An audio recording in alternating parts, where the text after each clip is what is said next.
నేడు మెడికల్ షాపులు బంద్ అయ్యాయి. దేశవ్యాప్తంగా 12 లక్షల మందుల దుకాణాలు మూసివేశారు.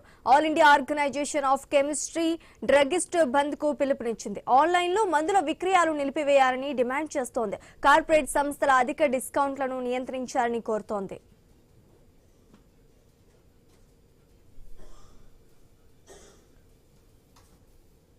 నేడు మెడికల్ షాపులు బంద్ అయ్యాయి. దేశవ్యాప్తంగా 12 లక్షల మందుల దుకాణాలు మూసివేశారు. All India organisation of chemist druggist bandh కు పిలుపునిచ్చింది. ఆన్లైన్ లో మందుల విక్రయాలు నిలిపివేయాలని డిమాండ్ చేస్తోంది. కార్పొరేట్ సంస్థల అధిక డిస్కౌంట్లను నియంత్రించాలని కోరుతోంది. ఇక ఇదే అంశానికి సంబంధించి మరింత సమాచారం మా ప్రతినిధి రత్నకుమార్ అందిస్తారు. రత్నకుమార్, నేడు దేశవ్యాప్తంగా రిటైల్ హోల్సేల్ మెడికల్ షాపులు బంద్ ప్రకటించాయి. All India organisation of chemist and druggist పిలుపుతో దాదాపు 12.4 లక్షల మంది పైగా కెమిస్టులు, ఫార్మసీలు, డ్రగ్ డిస్ట్రిబ్యూటర్లు ఈ 24 గంటల సమ్మెలో పాల్గొంటూ ఉన్నారు.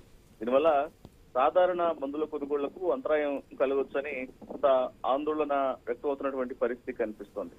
అయితే దీని యొక్క ప్రధాన కారణము ఈ సమ్మెకు సంబంధించి ఆన్లైన్ ఫార్మసీలు, కార్పొరేట్ ప్లాట్ఫామ్ల ద్వారా ఎటువంటి కంట్రోల్ లేకుండా మందుల అమ్మకాలు అనేవి జరుగుతూ ఉన్నాయి. కాబట్టి వాటితో పాటు 20 నుంచి 60% వరకు ఆన్లైన్ అమ్మకాల ద్వారా డిస్కౌంట్లను ప్రకటిస్తూ చిన్న మందుల షాపుల యొక్క వ్యాపారాలను దెబ్బతీస్తూ ఉన్నాయి.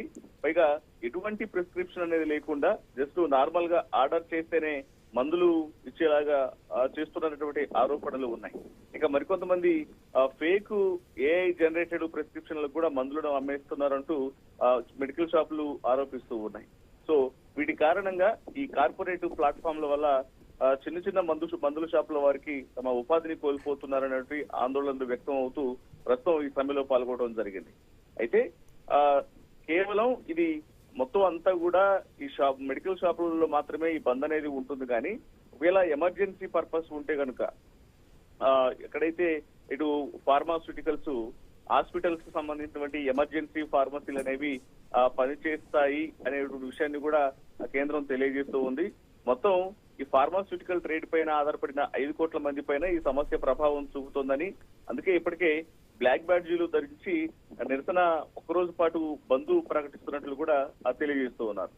ఇక యొక్క సమ్మె అనేది దేశవ్యాప్తంగా జరుగుతున్నప్పటికీ కొన్ని రాష్ట్రాల్లో పశ్చిమ బెంగాల్, కేరళ, మహారాష్ట్ర, పంజాబ్, కర్ణాటక, ఉత్తరప్రదేశ్ వంటి రాష్ట్రాల్లో ఈ యొక్క సమ్మె ఉండదని కేంద్రం తెలియజేసింది.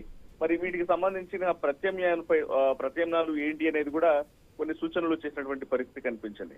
హాస్పిటల్లో ఉన్నటువంటి ఫార్మసీలు, అలాగే క్లినికల్ ఫార్మసీలు, ఎమర్జెన్సీ సర్వీసులు అనేవి సాధారణంగానే పనిచేస్తాయి. కాబట్టి కొంత ఆందోళన చెందాల్సినటువంటి అవసరం లేదు అంటూ పేర్కొనడం జరిగింది. కొన్ని రాష్ట్రాల్లో హెల్ప్ లైన్లు, ఎమర్జెన్సీ సపోర్ట్ ఉంది. కాకపోతే రొటీన్ గా మందులు కొనుక్కునే వాళ్ళకి మాత్రం ఇది అసౌకర్యంగానే ఉన్నటువంటి అవకాశాలు ఉన్నాయి. ఇక దీనిపైన ఇప్పటికే మెడికల్ డ్రగిస్ట్ సంబంధించినటువంటి అసోసియేషన్ కొన్ని హెచ్చరికలు కూడా చేసింది.